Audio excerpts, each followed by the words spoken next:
Hi, I'm Darcy Stevens. I'm a licensed professional clinical counselor in the states of California and Ohio, certified alcohol and drug counselor in California, licensed independent chemical dependency counselor in Ohio, and a national certified counselor with the NBCC.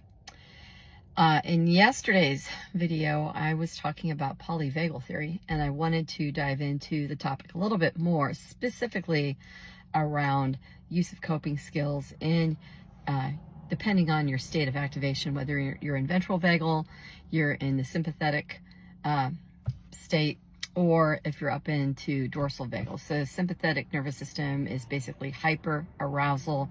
The dorsal vagal is hypoarousal. And depending upon where you're at, it really does matter which coping skills you are using. I've worked 4 years as a counselor, and I've had so many clients over the years tell me, well, I tried to use this coping skill and it just wasn't working for me.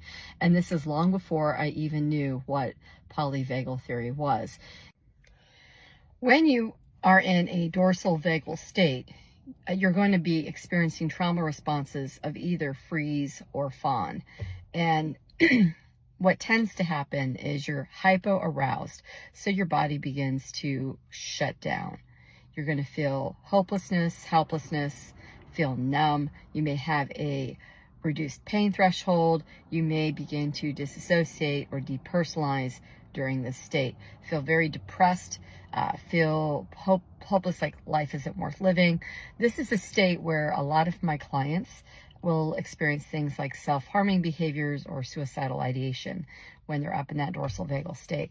So the coping skills you use are very important. And this is a lot of things that you have to do with somatic coping skills, things that include stretching, Pilates. Some people like to do yoga. Anything that will help your body release tension, release emotions that have gotten stuck in your body. There's a book out there called The Body Keeps the Score. Very good book that talks about how when people experience trauma or things that are very stressful in their life, sometimes it does get stored in your body, and over time it does impact the functioning of the vagus nerve. And so this is where, you know, these types of somatic exercises, even deep breathing, is very important. And I did mention EMDR, I believe, in the other video previously, and bilateral stimulation of the brain. This could be bilateral exercise, anything that kind of activates both sides of your brain, left and right side of your brain, will allow your central nervous system to begin to calm down.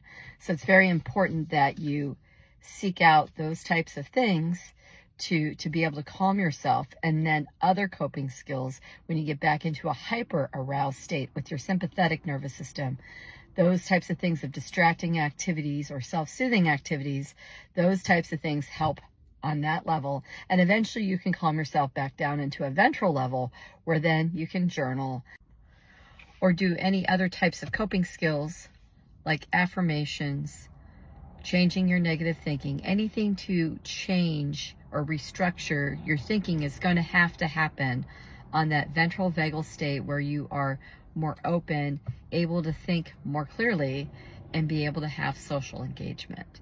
Hopefully this has been helpful for you guys to start to think about your use of coping skills and how it pertains to your central nervous system. Anyways, have a blessed day.